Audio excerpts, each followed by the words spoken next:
Assalamualaikum warahmatullahi wabarakatuh, teman-teman semua. Apa kabarnya nih?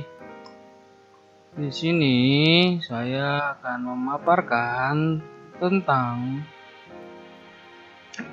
model transportasi metode Modified Distribution atau MODI. Kita dari kelas 4E Program Linier Universitas Muhammadiyah Profesor Dr. Hamka. Sebelumnya kenalan dulu nih sama kelompoknya saya nih. Jadi kelompoknya ada 7 orang. Ada Ihsan Nurullah, Negi Primanda, Ika Kamalia, Indah Amana, Muhammad Rasbi, Salsabila, dan saya sendiri Singgi Pratama. Nanti di video ini yang menjelaskan ada saya Singgi Pratama dan Indah Amana. Nah,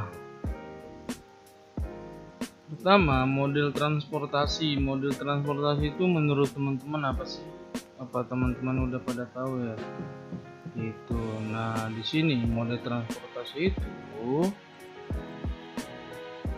merupakan kasus khusus dari persoalan program linier dengan tujuan untuk mengangkut barang tunggal dari berbagai asal atau origin ke berbagai tempat tujuan dengan biaya angkut serendah mungkin.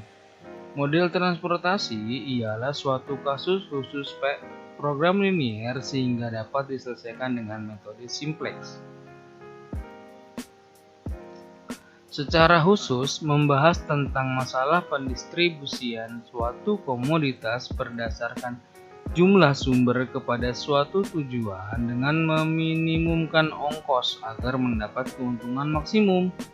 Selain itu nih teman-teman, metode transportasi ini sangat dibutuhkan loh oleh perusahaan yang melakukan pengiriman barang dalam usahanya. Dengan adanya metode transportasi, perusahaan akan lebih efektif dan efisien dalam kegiatan pendistribusian produknya. Gitu teman-teman. Nah, berikut penjelasan tabel awal model transportasi. Jadi di situ ada origin, ada destination, kapasitas origin per periode atau waktu, ada permintaan tujuan per waktu. Di sini ada keterangannya. O itu adalah origin, D destination, CM biaya pengangkutan 1 unit barang dari asal M ke tujuan N. XM banyak unit barang yang dapat diangkut dari daerah asal M ke tujuan N. Dia sama dengan banyak unit barang yang diangkut dari daerah asal M ke tujuan N. B sama dengan kapasitas origin per periode waktu. Nah, lalu kita masuk ke cara menentukan solusi awal dengan 5 metode. Pertama, ada metode pojok barat laut, ada metode inspeksi, ada metode batu loncatan, ada metode modified distribution atau MODI nanti yang akan kita bahas di video ini. Lalu ada Vogel approximation atau FAM. Nah, kita lanjut ke tujuan model transportasi. Jadi tadi sudah model transportasi itu apa, sekarang tujuannya apa, menggunakan model transportasi nih teman-teman nih. Jadi suatu proses pengaturan distribusi barang dari tempat yang menghasilkan barang dengan kapasitas tertentu ke tempat yang membutuhkan barang tersebut dengan jumlah kebutuhan tertentu agar biaya distribusi dapat ditekan seminimal mungkin. Dan berguna juga untuk memecahkan permasalahan distribusi, lalu memecahkan permasalahan bisnis lainnya seperti masalah pengiklanan, alokasi dana untuk investasi, analisis lokasi, dan lain sebagainya. Lanjut ke penjelasan dan langkah-langkah modified distribution.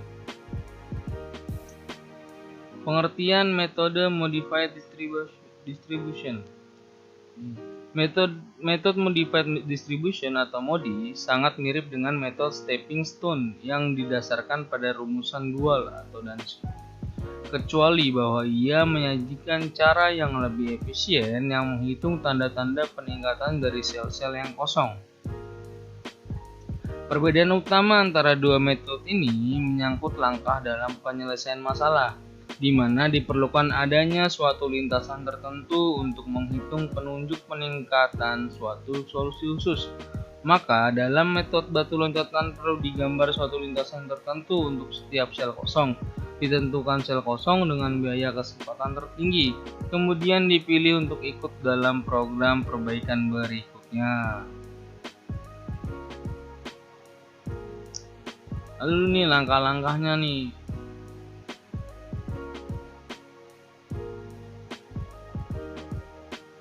Satu, yaitu memperoleh solusi dasar yang memenuhi syarat. Metode yang digunakan metode pojok barat laut atau inspeksi. Harus diperoleh M tambah N kurang 1 sel terisi. Jika jumlah sel terisi melebihi M tambah N min 1, maka ada salah hitung.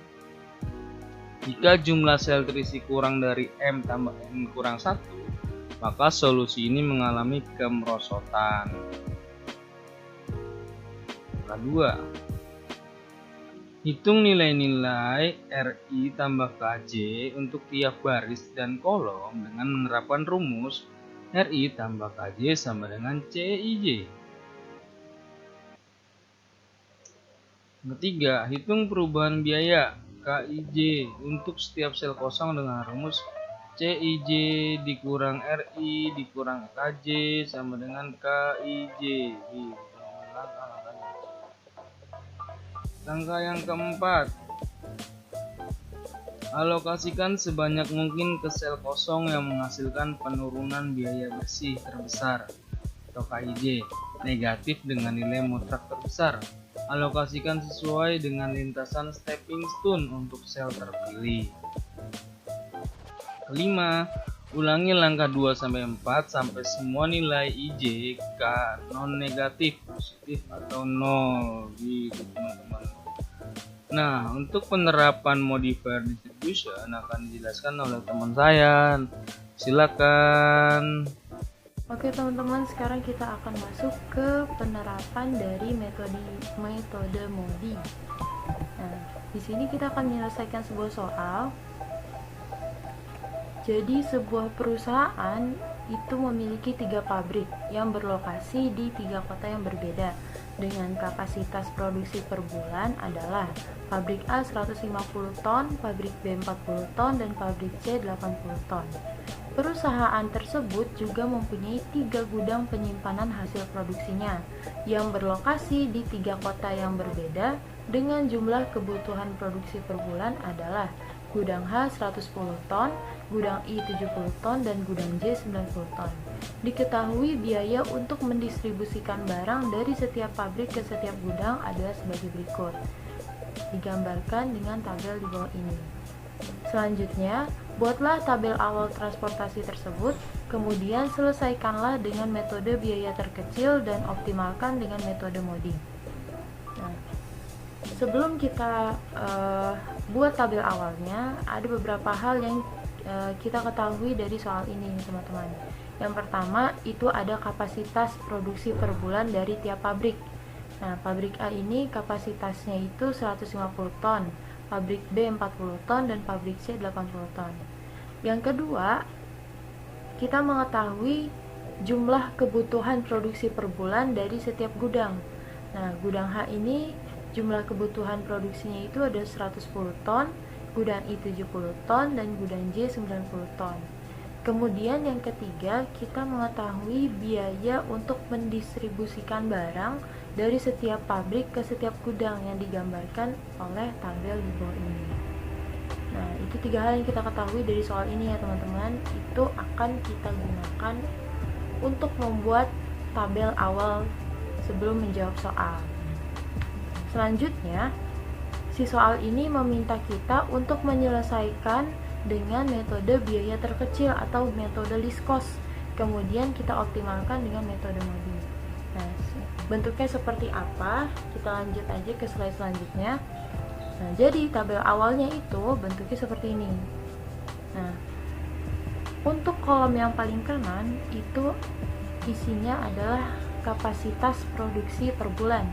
Untuk baris yang paling bawah itu tempat untuk kebutuhan produksi per bulan dari setiap gudang. Dan yang kotak-kotak kecil ini yang berwarna merah nih, angkanya yang berwarna merah, ini adalah biaya untuk mendistribusikan barang dari setiap pabrik ke setiap gudang. Nah, tabel ini sebenarnya belum lengkap nih teman-teman, masih ada bagian yang kosong nih. Nah, bagian yang kosong ini adalah tempat untuk mengetahui berapa banyak barang yang perlu kita distribusikan dari setiap pabrik ke setiap gudang. Nah, seperti penjelasan yang sudah sebelumnya itu. Nah, si soal ini meminta kita untuk mengisi kekosongan ini, kotak yang kosong ini menggunakan metode list cost. Sehingga nanti tabelnya itu seperti ini. Nah, kalau kita sudah mengerjakan dengan menggunakan metode list cost, bentuk tabelnya seperti ini nih. Sudah nggak ada yang kosong. Nah, sebelum lanjut ke metode MODI, penyelesaian dengan metode MODI, saya akan menjelaskan gimana sih cara ngisi angka-angka ini menggunakan metode list cost. Nah, kita kerjakan di tempat metode awal ya teman-teman. Nah, pertama-tama kita harus fokus. Kita fokus dulu nih di 9 kotak yang di dalam ini. Nah, selanjutnya kita cari nih biaya distribusi. Biaya distribusi yang paling kecil dari 9 kotak yang ada di sini. Kalau kita lihat-lihat yang paling kecil itu biaya distribusi ini, si 10.000 ini. Nah, sekarang kita lihat di kotak yang 10.000 ini. 10.000 ini adalah pertemuan dari ini 40 dengan 110 yang ada di bawah sini. Langkah yang selanjutnya adalah kita bandingkan nih antara 40 dengan 110. Angkanya lebih kecil yang mana? Oh, lebih kecil yang 40. Berarti angka 40 yang kita tuliskan di sini.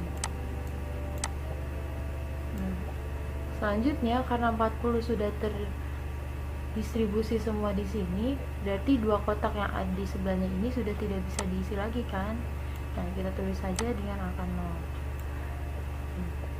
Karena 40 sudah terdistribusi semua di sini, berarti 40 di sini habis. Nah, angka 110 di sini karena sudah terpakai 40, berarti dia berkurang. Jadi 70. Ya. Oke. Untuk baris yang pabrik B ini sudah selesai. Sekarang kita fokus ke 6 kotak yang tersisa. Nah, caranya sama. Kita cari biaya distribusi yang paling kecil. Yang mana nih? Nah, ini ada 23.000 nih. Nah, 23.000 adalah pertemuan dari si 150 dengan 70. Kita bandingkan lagi. Mana nilainya yang paling kecil? Oh, yang paling kecil 70. Berarti yang kita tulis di sini 70. Nah, 70 di sini sudah terpakai semua di sini. Berarti sini sudah tidak bisa diisi lagi. Ini habis. 150 sudah berkurang 70. Berarti sisanya adalah 80. Nah, sudah terisi 5 kotak, tersisa 4 kotak nih teman-teman. Kita cari lagi biaya distribusi yang kecil, yang terkecil. Yang mana? Oh, 27.000. 27.000 pertemuan dari si 80 dengan 70. Mana yang paling kecil angkanya? 70. Berarti kita tulis 70 di sini. Nah, kalau 70 sudah terpakai semua, habis. Berarti di sini tidak bisa diisi lagi, kita tulis 0. Karena sudah terpakai 70, 80 di sini, berarti sisa 10. Nah, tersisa 2 kotak nih teman-teman, antara 31.000 dengan 35.000. Mana yang paling kecil? Oh, yang paling kecil 31.000. Berarti kita bandingkan lagi 10 dengan 90. Angkanya yang paling kecil yang mana? Oh, yang 10. Kita tulis 10 di sini. Nah, Dari 90 sudah terpakai 10, berarti sisanya adalah 80. Nah, 80-nya kita tulis aja langsung di sini. Nah, jadi seperti itu caranya teman-teman. Jadi untuk penggunaan metode Liskos ini, caranya kita cari, yang pertama-tama itu kita cari biaya distribusi mana yang paling kecil. Nah, kemudian kita fokus tuh di kotak itu. Terus kita bandingkan nilai dari atau angka yang ada di kolom paling kanan itu kita bandingkan dengan angka yang di baris paling bawah. Itu kita cari yang kecil yang mana, kemudian angka yang kecil tersebut kita letakkan di kotak kosong tersebut. Nah, jadi begitu terus caranya sehingga semua kotak terisi semua. Selanjutnya, nah ini ada tabel dari Liskos yang sudah rapih nih teman-teman. Nah, kan kita udah selesai nih ngitung pakai Liskos. Oke, sekarang kita lanjut ke step yang kedua, yaitu optimalisasi dengan metode Modi. Nah, dari tabel yang udah kita cari menggunakan Liskos tadi, kita akan optimalisasi dengan metode Modi nih. Nah, di metode Modi ini ada beberapa rumus yang kita gunakan. Nah, rumus yang pertama itu adalah RI tambah KJ sama dengan CIJ. RI ini untuk pabrik, KJ ini untuk gudang, CIJ untuk biaya distribusi dari setiap pabrik ke setiap gudang. Rumus ini teman-teman akan kita gunakan ke kotak-kotak yang ada isinya. Nah, yang gak ada isinya ini gak usah dihiraukan ya, kita fokus ke kotak yang ada isinya aja. Nah, kotak yang ada isinya ini akan kita substitusikan menggunakan rumus yang udah kita ketahui tadi. Nah, contohnya nih, untuk distribusi dari pabrik A ke gudang H itu menjadi RA tambah KH sama dengan CAH. Kemudian untuk pabrik A ke gudang I itu menjadi RA tambah KI sama dengan CAI. Begitupun seterusnya hingga RC tambah KJ sama dengan CCJ. Selanjutnya, setelah semua kotak yang memiliki barang ini kita ubah menggunakan rumus, selanjutnya kita misalkan RA ini sama dengan 0. Sebenarnya teman-teman bebas mau misalin R yang mana aja, mau RA bisa, mau RB bisa, mau RC bisa, tapi biasanya mau itu yang dimisalin 0 itu biasanya RA gitu. Jadi di sini kita akan misalin si RA-nya aja ya teman-teman yang 0. Nah, kalau RA-nya udah dimisalin 0, kita bisa dapat nilai si KH, KI, KJ. Nah, seperti di sini nih teman-teman. Kalau RA-nya 0, berarti KH-nya 27.000.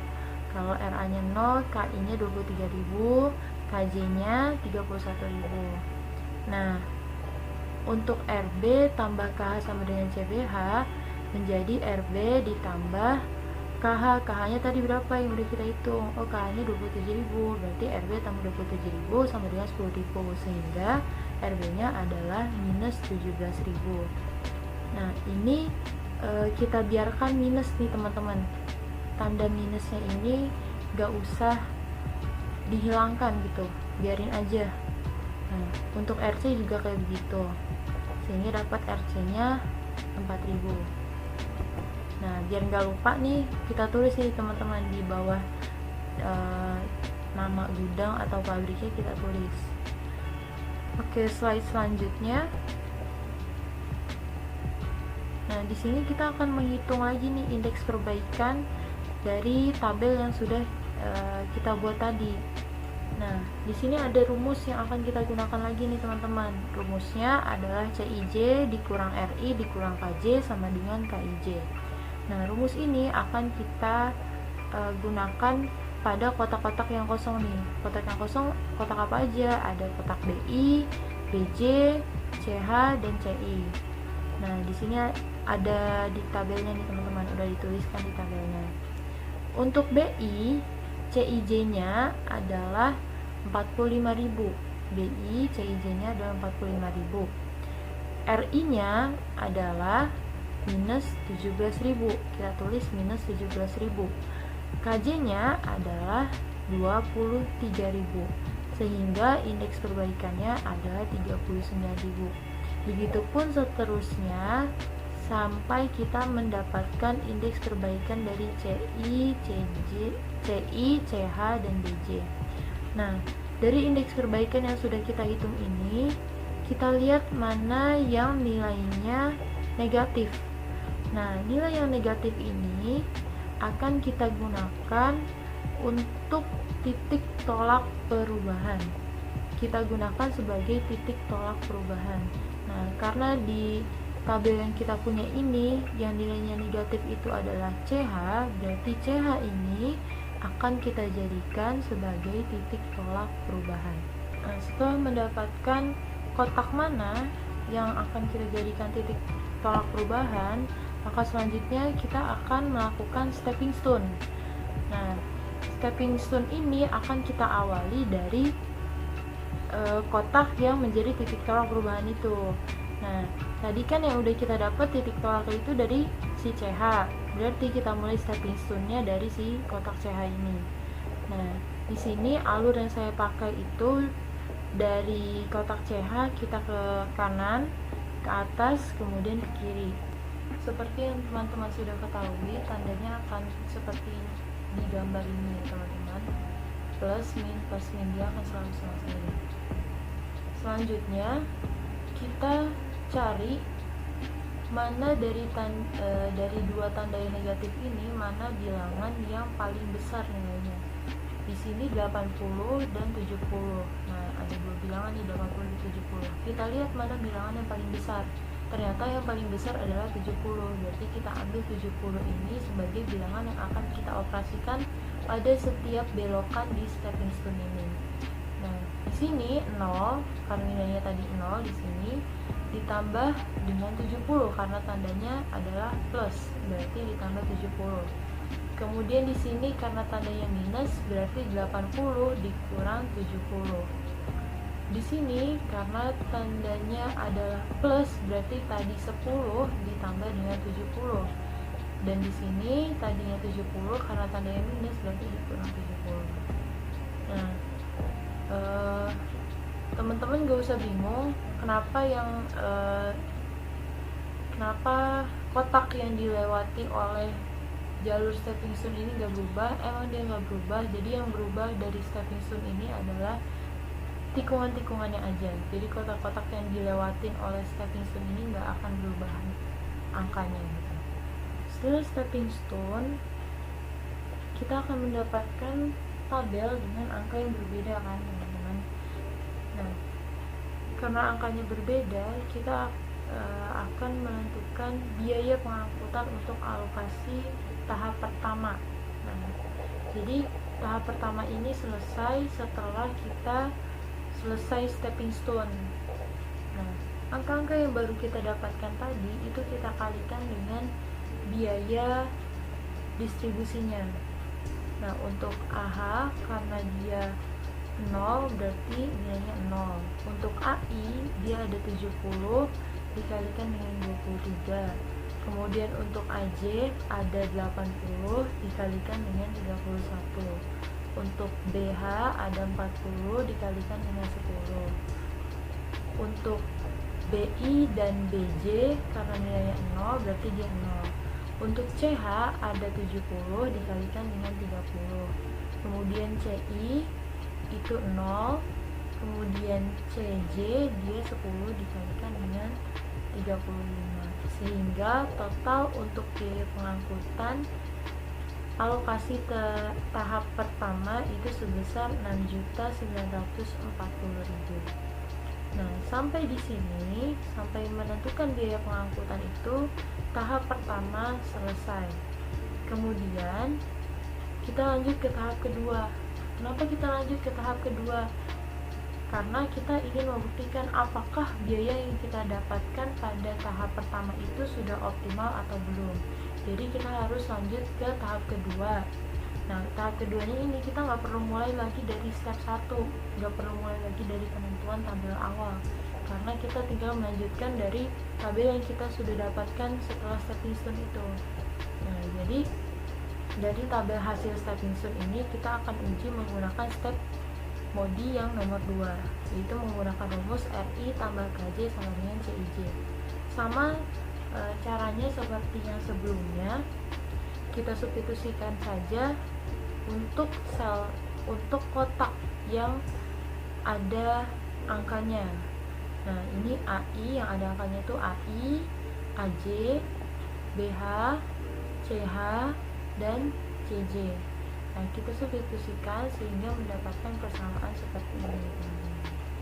Nah, setelah mendapatkan persamaan, lagi-lagi kita misalkan si RA-nya ini sama dengan 0, sehingga kita dapat nilai si KI, KJ, RC, KH, dan RB seperti ini. Oke, kita lanjut ke step yang nomor 3.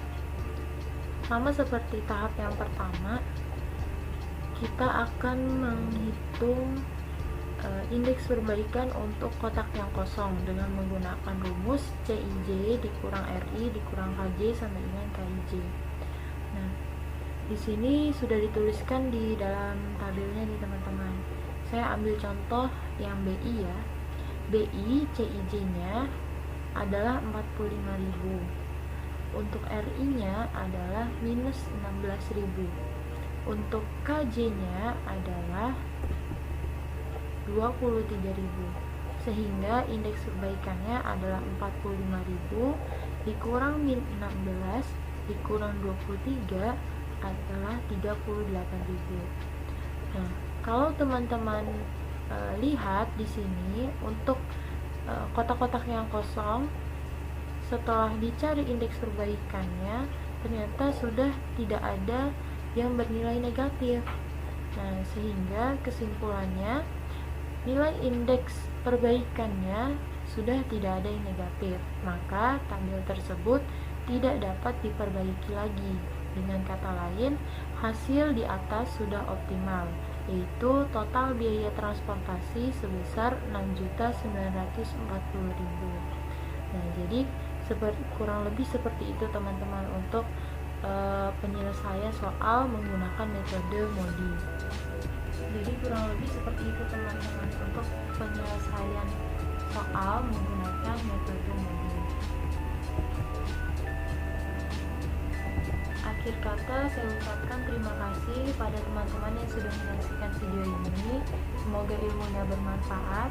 Mohon maaf apabila ada salah-salah kata yang kami ucapkan selama penjelasan di video ini. Billahi taufiq wal hidayah. Wassalamualaikum warahmatullahi wabarakatuh.